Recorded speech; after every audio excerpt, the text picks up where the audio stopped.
Did the Jews steal Arab and other Eastern-sounding music? Though because the internet is all bringing us closer together, a lot of people are starting to discover that a lot of Jewish and Israeli, especially Sephardi and Mizrahi music, actually sounds like this.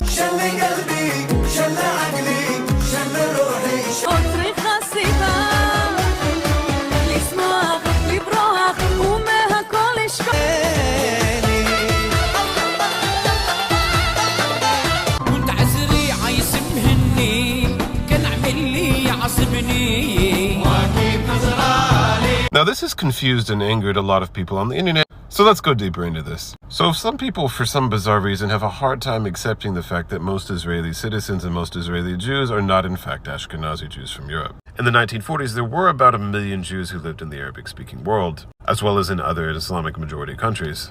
However, because of a mixture of idealism, mob violence, persecution, and in some cases outright expulsions, the majority of the communities in the Arabic-speaking world had left largely by the early 1970s. Mostly ending up in the state of Israel, but also going to countries like France and the United States. Side note, the majority of French Jews now are actually of North African origin. Because of large-scale immigration from North Africa and the rest of the Middle East, as well as Central Asia and other places, the majority of Israeli citizens and Israeli Jews are in fact of Mizrahi and Sephardi backgrounds or Ethiopian, or are mixed to some extent.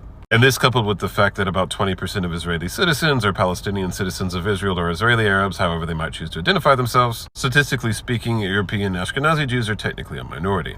Both before and after 1948, over 30,000 from Algeria, over 100,000 from Iran and Afghanistan, 30,000 from India and Pakistan, 150,000 from Iraq, 20,000 from Lebanon and Syria, 40,000 from Libya, 300,000 from Morocco, 60,000 from Tunisia, 80,000 from Turkey, and 70,000 Jews from Yemen immigrated to the British Mandate of Palestine or the newly created State of Israel.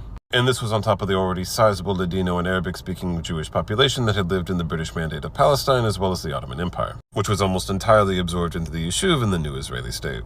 Also, it's worth pointing out that in statistics, a lot of quote-unquote Russian Jews are actually non-Ashkenazi Farsi-speaking Jews from Azerbaijan, Uzbekistan, and Turkmenistan.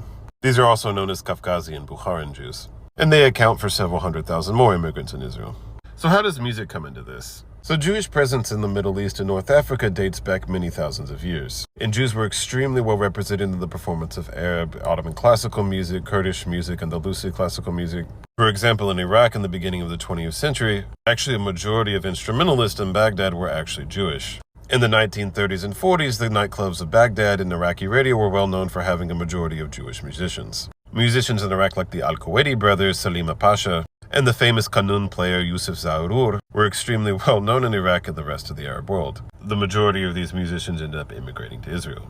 In putting aside your personal feelings about the conflict, when it comes to the children, grandchildren, great-grandchildren of people from Yemen, Morocco, Tunisia, Algeria, Turkey, Iraq, what kind of music would you expect them to make and listen to? Bluegrass? Polka? Claiming that these people are stealing Arab or Eastern music is at best ignorant, and at worst it's just straight up malicious in its erasure. The idea that Jews have stolen the use of certain instruments like darbukas, kanuns, ouds, or other instruments like saz and bouzouki, or Yemeni instruments like the kanbus, the idea that these have been stolen or appropriated is absolutely absurd.